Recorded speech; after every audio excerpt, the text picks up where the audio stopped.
top of that, we're also using a whatchamacallit. Oh, in case you're worried about that stop right there where it kind of did that in the video, that's because it reached the max file size for the video for something, and then it starts up a new recording when the video's too long, which is kind of interesting. But for this phone. But anyways, so let's go ahead and exit this town.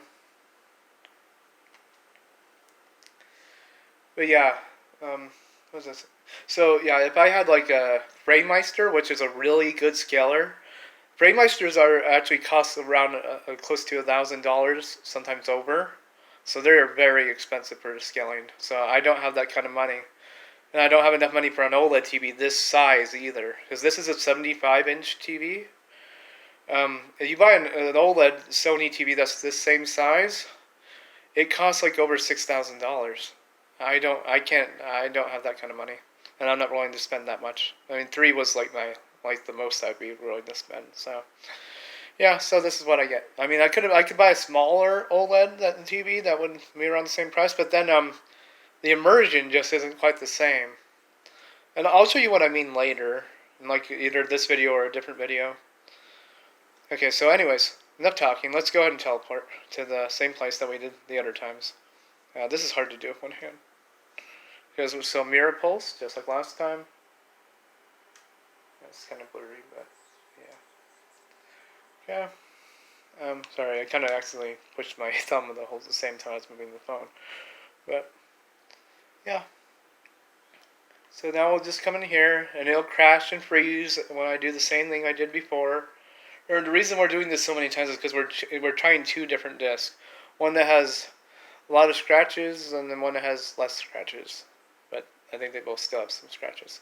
But you'll see they both freeze in the exact same spot. So it's not going to be. And we're using a fully backward compatible PS3 now, so we know it's not emulation. But you might still be thinking, well, maybe even that's still some type of emulation because it's still not the original hardware. So after this, we'll try the PS2. And we just keep on going through the text, just like before. Crash. See? It just crashes, just like before. Crash, crash, crash, crash, crash. But yep, so far we've tried these two Wild Arms 5 games on the PS3 that emulates the CECHE01. And now we tried both Wild Arms 5 games on the fully backward compatible PS3, the CECHA01. The 01 is meaning that they're both North American ones, so they're not so they can play they can both play the American PS2 games. So, but as you can see, they both still have games crash. That still happens, even on a fully backward compatible one that has a built-in SoC, which is system on a chip. The PS2 one. So, I mean, it has a PS2 system on a chip on the PS3. So, another thing I was reading was online, I mentioned earlier, that some people were saying that if you updated your PS3, they couldn't play, the other PS3, the one that was in the bedroom that I showed you guys earlier, is that you couldn't play PS2 games on it. But we tried that, it let me play it. And of course, we're seeing it crash after a certain amount of time, so maybe that's what they mean, but I'll show some. I plan to show another game later. Maybe I'll show you you guys what game it is. Because I'm right over here. Mega Man X Collection. This one for PS2, PlayStation 2. And then that one doesn't freeze. Or at least I haven't had it freeze at all. And even using it on the emulation PS3 in the bedroom. So, yeah. So I'm gonna go ahead and show that one later, but. Okay, so we've tried this. We've tried both Wild Arms 5 games on this PS3. So we're done with this PS3 for now. We're going to quit the game. Whoops, I meant yes. Sorry. And then, yeah, if you're wondering how I quit the game out like that, I just push the PlayStation button and then I go to quit. You can go to quit that way, or you can hold it. Like I held it down, so it went that way. But if you just do the light tap, you can just do it the way I did on the other PS3 earlier. So I'm just going to go that. Okay, so now I'm going to eject the disc, and then, or not now, but next I'm going to eject the disc out of that PS3, which we've been using. You can see it's got the green light. See, it's on. We've been using this one. I'm going to take the disc out of that one and out of that PS3 and put it in this PS2 down here. Okay. So let me pause the the recording, and then I'll continue from there. Because I gotta get the disc out, so. Okay, I'm back. Oh, sorry. Yeah, I just turned off the PS3, so it kind of made the TV do that. Believe it or not, the TV's actually still on. No, it's unbelievable. It looks like it's off. Anyways, before I show you that, I just thought to kind of show you this. See, these PS2 Slims, in case you haven't seen them before, is they open like a GameCube, and they close like one too. And you pop the disc in, and you kind of put it on there. So it's kind of cool. And that way, if your PS2 stops working, you can still get the disc out. They use these kind of power cables. Now, I heard that the later Slims actually get rid of this power brick, which is interesting. And if you have one of those big PS2s, like the original ones, they don't have a power brick at all, from what I remember. Okay, so I'm already on PS2 input down here. I'm actually going in through component, in case you're wondering. Yeah, the PS2 actually, it hooks into this boy down here, and that converts it to HDMI, and sends it to that switcher up there, which then goes to the Classic, and then goes to this scaler over here. So, anyways, well, that's a mouthful and a lot to say. Let's go ahead and turn this on. I'm not on the right input probably, so I'm probably gonna have to change that. So you're gonna. Oh, never mind. I guess I am on the right input. Wait, how does that work? I just had the. I don't see how that works. That's weird because I'm pretty sure I just tried the PS3 on that same input. That doesn't make sense to me. So I didn't. Oh yeah, that's right. Now I know. Okay. Yeah, I was wondering why this was doing that. I forgot. That's right. That switcher up there, I kind of forgot. It actually has an automatic. It automatically switches over when it senses a signal coming through. But I didn't think it could do it for the. I thought it would always sense a signal coming through because of the converter going into it. So you can actually see it up there. This isn't going to look as good as the PS3 did. You can tell it's like on. See the green light? Okay. Anyway. So, yeah, there's Dean and everybody. It's going to be a lot blurry. Oh, wow. The phone actually clears this up pretty good. I was kind of surprised. Because, yeah, it's like really... Okay, you can see the blurriness now that I brightened the screen a bit. Yeah, it's you can tell it's worse than how it looked on the PS3. Except for it's like brighter.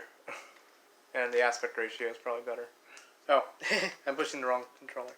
So here's the controller that I'm going to be using. If you notice, there's a red light in the middle. So the way that this red light works, the analog thing, is it works the same as on the PS1. And what actually happens, see if I'm not sure, maybe I can't turn it off. I thought you could turn it off on this game, maybe you can't. Maybe it's just because I'm on the title screen, I don't know. Maybe you can't turn it off. But usually what happens on certain games is you can turn off the analog, and then it's probably because this game forces analog probably, so it just automatically probably does it. Would be my guess. Because the way that the analog button actually normally works is if you press it, it just goes ahead and it turns off, and then when the light turns off, usually that makes it so the D-pad won't do anything anymore. Or not the D-pad. The D-pad always does something. My bad. I got that wrong. Sorry. I mean, it makes it so the control sticks don't do anything anymore when the light's off. And then when you push it on, the control sticks work. But D-pad does not It always does something, but it doesn't always move your character. So sometimes it's set to do other things based on the game. Okay, so anyways, we got PS2 going on up here. Actually, that doesn't look too bad on the phone. Tell you the truth, it looks a lot better on the phone than it does on the TV. Well, because the screen's smaller is what I'm guessing. Okay, so this is PS2. We're still playing Wild Arms 5. As you can see, the light's on that. And what we're going to do is we're going to go try the same thing, and it'll probably freeze again. So, we'll go do that. Is that like out of the aspect ratio? No. Okay, so we're just going to do the same thing as we've been doing for a while. Last 4 times, this is so that there's like 2 more times. Okay, so mirror pulse. Yeah. We gotta eat talks sometimes. So, yeah, something, so yes, I know it looks pretty bad, the PS2 one. Like, you can really tell, like you can see blurriness and stuff, like, on this side over here and things. Like, you can see all the little dots and stuff. I mean, PS2 doesn't really clean up too good, even though I'm using Component. The thing is, the way PS2 does it is it also has an option for RGB instead of just the component, which I'll try to show that maybe when I get ready to swap the game. But yeah, it has also an option for RGB, which I guess stands for RGB SCART. If you try to choose that option with component cables, the screen just kind of crashes, and then you have to try and hook in composite cables, set it back to the other way, and it's a really big pain. But yeah, so let's go ahead and head on over to our favorite buddy, Mr. Billboard over here. Wow, that's like really zoomed out. Okay, so I'm going to read that again, the sign like last time, and it's going to crash like last time. So yeah, so we'll do that. What's that noise? Anyway. So I'm going to read the billboard, and you'll see it just to see. You probably recognize that guy we've been seeing.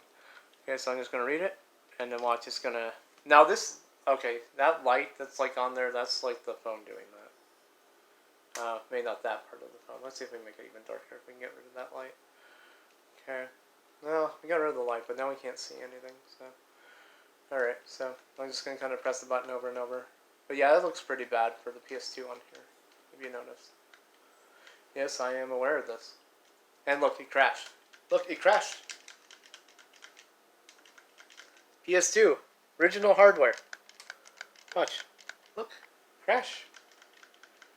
Yep, it crashed again. It froze.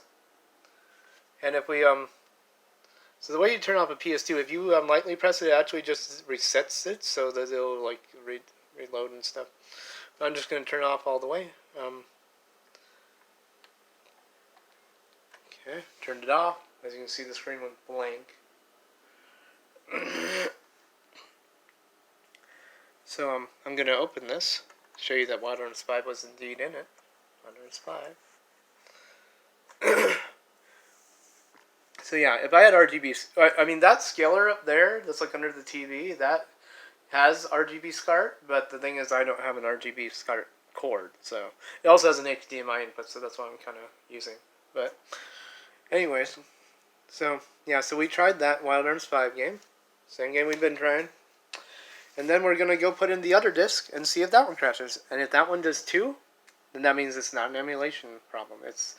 And that means emulating isn't the problem. It means every version of this PS2 game, Wild Arms 5, every version of it, it means it crashes and freezes when you try to read that. Because it's even freezing on the hardware it's made for. So far. Oh, I didn't like that. My nail kind of scratched that. Okay, you can see how much of a struggle it is for me to pull out disc out of things when holding the phone. Yeah,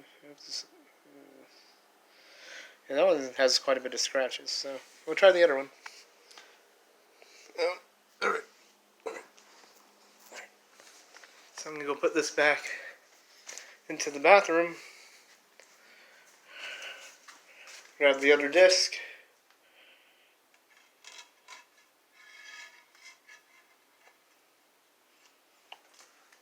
We're going to grab this one.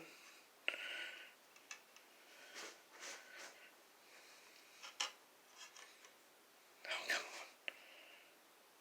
I got stuck on my fingers. No.